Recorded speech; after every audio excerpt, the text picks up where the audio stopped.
Hi everyone, இன்றைக்கி வந்துட்டு ரொம்பவே ஹெல்த்தியான பிரேக்ஃபாஸ்ட்டுக்கு எடுத்துக்கக்கூடிய ஒரு ராகி ரெசிபி எப்படி பண்ணுறதுன்னு பார்க்கலாம். அதுக்கு நான் ஒரு சின்ன கப்பில் வந்துட்டு கேவர் எடுத்துருக்கிறேன், முழு கேவர். இது கழுவி காய வச்சது. இதை வந்துட்டு ஒரு பவுலில் சேர்த்துக்கிறேன். இது கூடவே ஒரு 10லேருந்து 12 பாதாம் சேர்த்துக்கிறேன். உங்களுக்கு இன்னும் கூட வேணால் சேர்த்துக்கலாம்.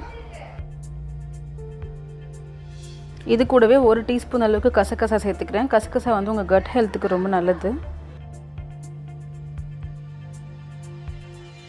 இப்போ இது எல்லாத்தையுமே வந்துட்டு தண்ணி ஊற்றி ஒரு அரை மணி நேரத்துக்கு வந்து ஊற வச்சுக்கலாம். நீங்கள் இன்னும் அதிக நேரம் ஊற வைக்கிறதா இருந்தாலும் ஊற வைக்கலாம். பட் டைம் இல்லாதவங்க ½ அன் ஹவர் ஊற வச்சாலே போதும். அரை மணி நேரம் ஆயிடுச்சு. அரை மணி நேரத்துக்கு அப்புறம் பார்த்தீங்கன்னா பாதாம், ராகி, கசகசா எல்லாமே நல்லா ஊறியிருக்கு பாருங்கள்.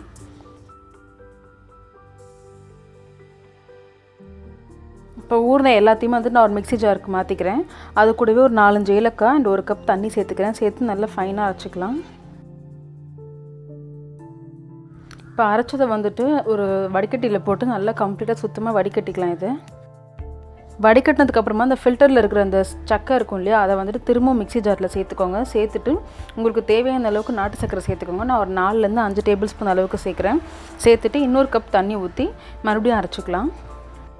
இப்போ திரும்ப வந்துட்டு நல்லா ஃபில்ட்ரு பண்ணிக்கலாம். நான் வந்துட்டு 3 கப் அளவுக்கு தண்ணி சேர்த்துருக்கேன் ஃபுல்லாகவே இதில்.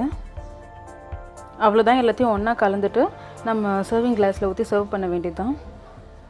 உங்களுக்கு பிரேக்ஃபாஸ்ட் பண்ண டைம் இல்லாத நேரத்தில் அண்ட் அதே சமயத்தில் சிம்பிளாக ஒரு பிரேக்ஃபாஸ்ட் அண்ட் உங்களுக்கு ஃபில்லிங்காகவும் இருக்கணும், ஹெல்த்தியாகவும் இருக்கணும்னா நீங்கள் இதை ட்ரை பண்ணலாம். இதை நீங்கள் குக் பண்ணணுன்னு அவசியம் கிடையாது.